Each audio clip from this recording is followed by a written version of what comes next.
Henry Fayol, the father of management studies and thoughts. Fayol ने business studies में class 12th में बहुत सारे ऐसे प्रिंसिपल्स दिए हैं जो स्टूडेंट्स को याद करने में थोड़ी प्रॉब्लम क्रिएट करते हैं। सो आज की वीडियो में हम उन्हीं प्रिंसिपल्स को बहुत अच्छे से पढ़ने वाले हैं, बहुत ईजी वे में, और आने वाली वीडियोज़ में उनको कुछ याद करने के आपको तरीके भी बताए जाएंगे। So hello friends, my name is Vishal Kaushik and I welcome you all to CNS classes. So आज की क्लास हम स्टार्ट करते हैं। सो फ्योल को हम बोलते हैं father of management studies and thoughts. इन्होंने बहुत सारे प्रिंसिपल्स हमें दिए हैं याद करने के लिए। प्रिंसिपल्स क्या होते हैं? कुछ जनरल गाइडलाइंस एंड बेसिक्स जो हम फॉलो करेंगे तो हम अपनी मैनेजमेंट को बहुत अच्छे से परफॉर्म कर सकते हैं। सो फ्योल का जो फर्स्ट प्रिंसिपल था, मैं जस्ट सीधा प्रिंसिपल से ही स्टार्ट करूँगा क्योंकि हमें वीडियो को ज़्यादा बड़ा नहीं बनाना है। So first principle of Fayol was division of work. See the first principle, division of work. Basically Fayol इस प्रिंसिपल के थ्रू ये कहना चाहते थे कि बिजनेस में बहुत सारा वर्कलोड होता है। सो हमें उस वर्कलोड को छोटे छोटे टास्क में डिवाइड करना चाहिए और हर एक टास्क को हम बोलते हैं job. So in according to division of work, the task of business organization must be divided into small unit.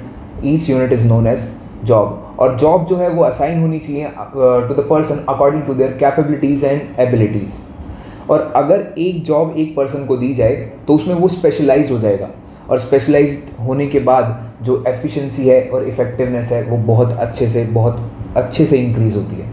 सो ये प्रिंसिपल क्या कहता है, ज़रा आप पढ़ते हैं। This principle implies that the work should be divided among the individuals according to their capabilities and abilities.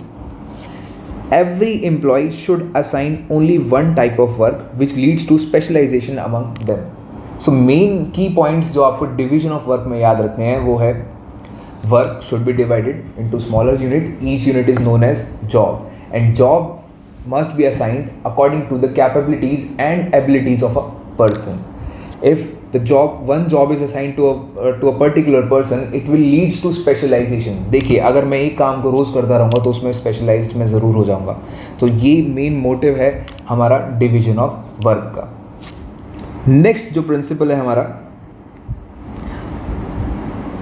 वो है authority and responsibility. Authority means power. Authority means power to take decisions, power to use organizational resources. So in organization, if someone has some kind of authority, if someone has some kind of power, like they can use, मैं इसको simple sense में बताऊँ, एक finance manager के पास authority है that he can use the finance of a business up to certain limit. जो वो limit है वो उसकी power है। एक manager की power है कि वो order दे सकता है अपने subordinates को। So this is the power of manager. So authority means power to take decisions, power to use organizational resources, and responsibility means obligation to perform a task. एक person की obligation, जो उसको कुछ task perform करने को दिया जाए उसको वो परफॉर्म करना है, वो उसकी एक ऑब्लिगेशन है। अकॉर्डिंग टू फ्योल, जो ऑथोरिटी एंड रिस्पॉन्सिबिलिटी है ना, उसके बीच में बैलेंस होना चाहिए। अगर किसी पर्सन की ऑथोरिटी ज़्यादा हो और रिस्पॉन्सिबिलिटी नहीं होगी तो वो इररिस्पॉन्सिबल बन जाएगा और उसका बिहेवियर भी अलग हो जाएगा, इररिस्पॉन्सिबल बिहेवियर।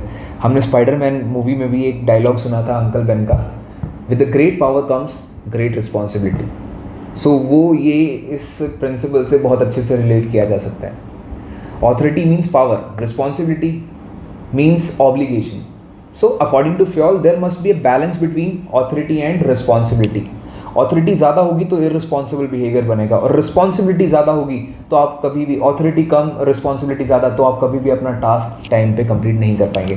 फॉर एग्जांपल, एक मैनेजर है, उसको हमने पावर ही पावर दिया और कोई रिस्पॉन्सिबिलिटी नहीं दी, वो किसी चीज़ के लिए आंसरेबल नहीं है, तो वो कभी भी अपनी जिम्मेदारी नहीं लेगा किसी चीज़ को लेके, तो वो इररिस्पॉन्सिबल हो जाएगा।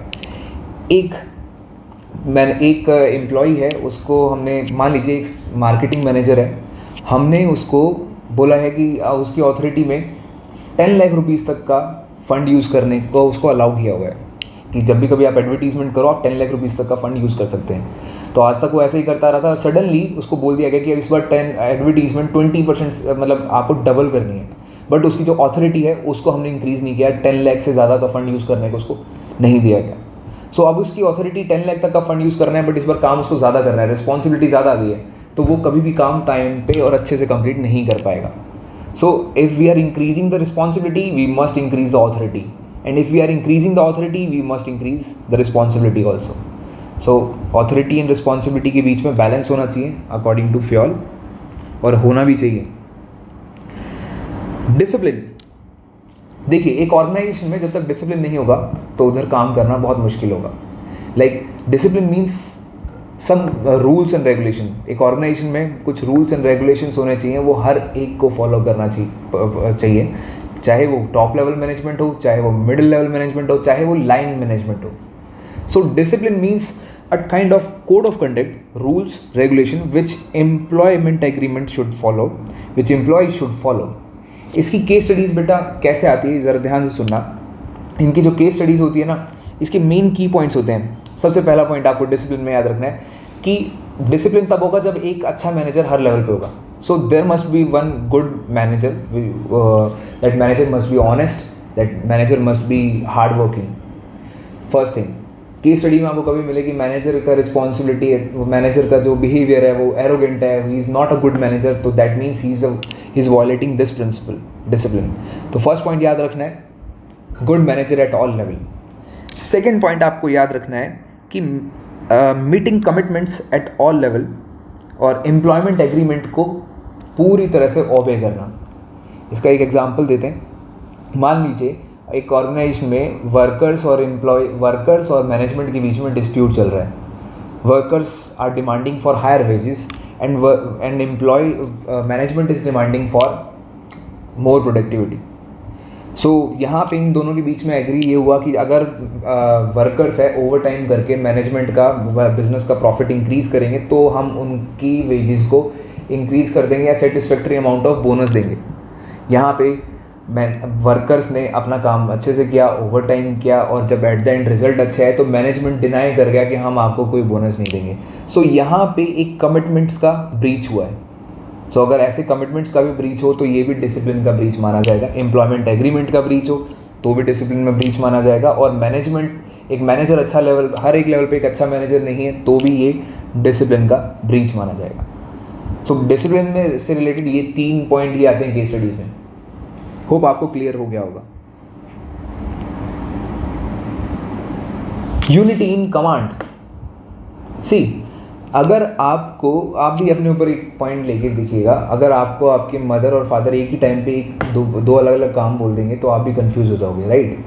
Same thing applies with employees also.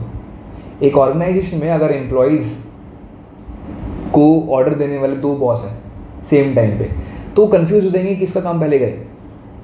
तो यहाँ पे ये प्रिंसिपल अप्लाई होता है, unity in command. According to unity in command जो ऑर्डर है ना वो हमें हमेशा सिंगल बॉस से मिलना चाहिए. Employees should receive an order from a single boss. There must be a single boss on a team of employees. अगर एक बॉस है, ज़्यादा बॉस हैं, डुअल सबऑर्डिनेशन, या सॉरी 2 बॉस, अगर एक टीम के 2 बॉस हैं तो वहाँ पे it leads to confusion among the minds of employees. So we should avoid dual subordination, dual leaders, so that employees के जो माइंड सेट है उसमें कभी कोई कन्फ्यूजन क्रिएट ना हो और काम बहुत क्लैरिटी के साथ हो. तो यूनिटी इन कमांड क्या स्टेट करता है ज़रा देखते हैं. Employee should receive an order from 1 boss और 1 superior only and should be accountable to 1 superior only, because if he receive orders from more than 1 boss then he will get confused. समझे ये वाला point. तो आज की video में हम इतने ही पॉइंट डिस्कस करेंगे. नेक्स्ट वीडियो में हम आगे के प्रिंसिपल्स डिस्कस करेंगे और उनको याद करने का एक बहुत अच्छा तरीका भी आपको मैं बताऊंगा. तो अब मिलते हैं हम नेक्स्ट वीडियो में, पार्ट 2 में. तब तक के लिए bye bye, take care and have a nice day.